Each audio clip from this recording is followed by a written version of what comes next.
pang ibang mga pangangailangang policy para masuportahan ang implementation nun.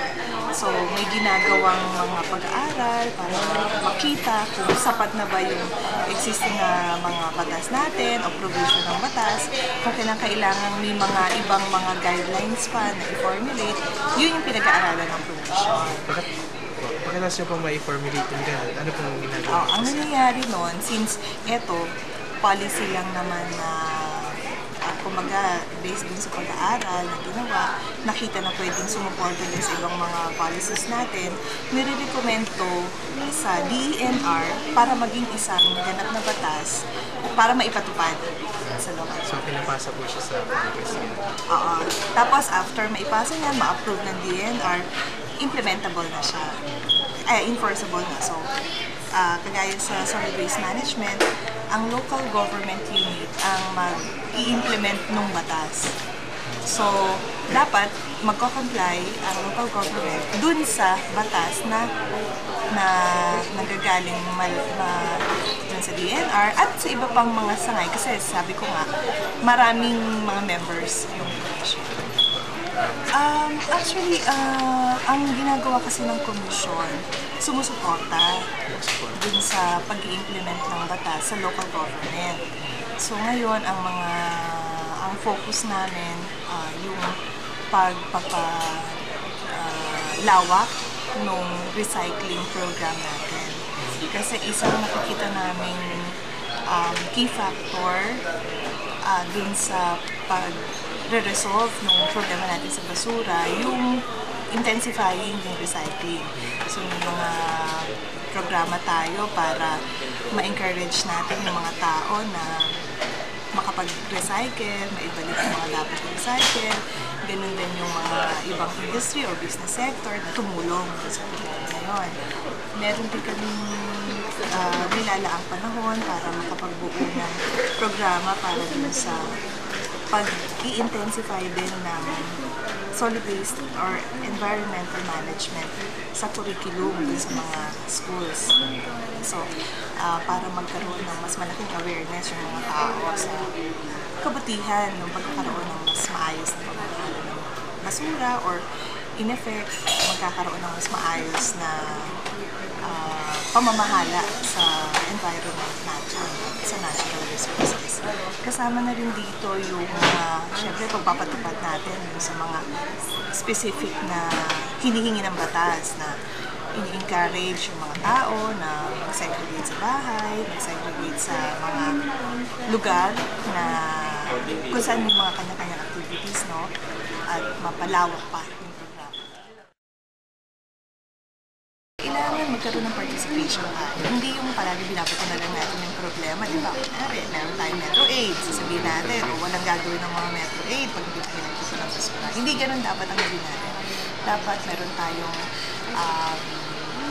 concern sa ating concern dun sa nagiging... Kasi tayo mismo ang nagpaproduce ng basura eh. So, 4 yan. Nung una, dapat mag-segregate tayo ng basura. So, yung pag-segregate ng basura, nababawasan yung mga, di ba, itatapon na lang natin sa mga basurahan. Yung mga resources na tinatawag na, di ba, meron sinasabing may pera sa basura. Ito, hindi lang basta-basta tinatapon, pwede pa natin magamit ito para makapag-produce ng mga materials. Pangalawa, sa part naman ng local government din natin, yung mga barangay, yung namamahala sa mga lungsod at munisipyo, kinakailangan na suportahan nila yung ginagawang pag-segregate ng mga tao ng mga facility o yung tinatawag nating materials recovery facility at yung tamang paghihiwalay din ng koleksyon ng basura. Kasi kung nag-segregate tayo, tapos biglang pag sa collection, pinagsama-sama, hindi-defeat natin yung purpose ng segregation. So, yun. Pangatlo, dapat din maging bukas tayo dun sa mga pagbabago ng mga technologies. So, dati, di ba, pag sinabi natin, pag basura, dapat i-unpack lang yan sa mga tapunan ng basura. pero kagaya ng payatas. Pero ngayon, nag-emerge yung technology, maganda ang research and development. So may mga technologies na lumalabas, baka pwede natin i-process yung mga basura nila. So maging bukas tayo dun sa ganung mga aspeto. Pang-apat, panatiliin natin yung disiplina.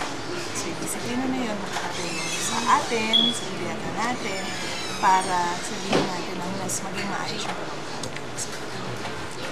Sige po, thank you po. Okay.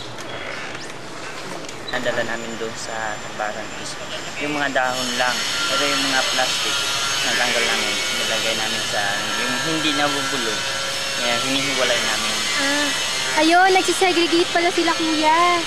Kaya yung mga plastic, tanggalin namin, tapos itatapon namin yung basura lang. Sinesegregate niyo po yung mga biodegradable, non-biodegradable, at saka yung recyclable materials. Ayun. Kuya, thank you po. Ano pa pangalan niyo, kuya? Atilas po. Janine po, kuya. Sige po, mag-walis na po kayo.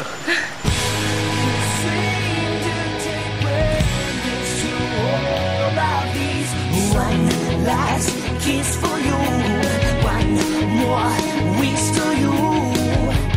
Please make up your mind, girl. I'll do anything for you. A last kiss for you. Yung solusyon para mabawasan yung problema sa basura. Okay. Hindi maiya, kuya. Ay! Po? Ano po sa tingin niyo yung solusyon?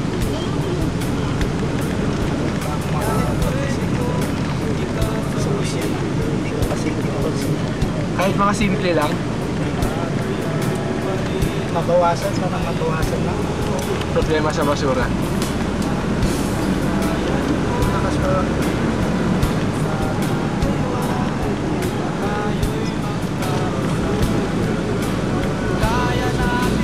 Nahihirapan si kuya. Okay. Laban ko, laban nyo, laban natin. Ito po ang inyong kapuso, Michael Ricketts. Andito po kami. Ricketts. Pauwi na po kami galing ng DNR sa NSWMC or National Solid Waste Management Commission.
Magandang gabi po.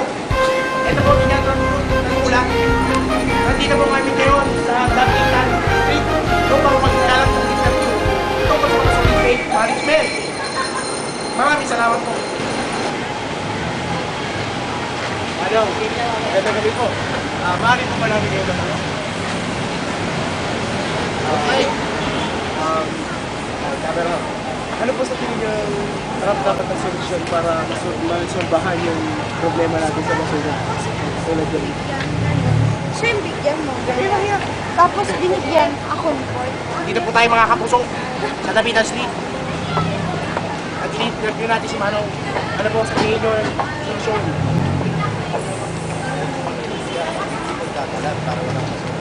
Yun, dapat daw hindi magkalat para walang basura. Maraming salamat po. Ano po pangalan niyo? Felipe po. Maraming salamat po.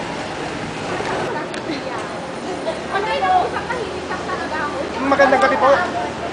Maaari po ba kayong matanong?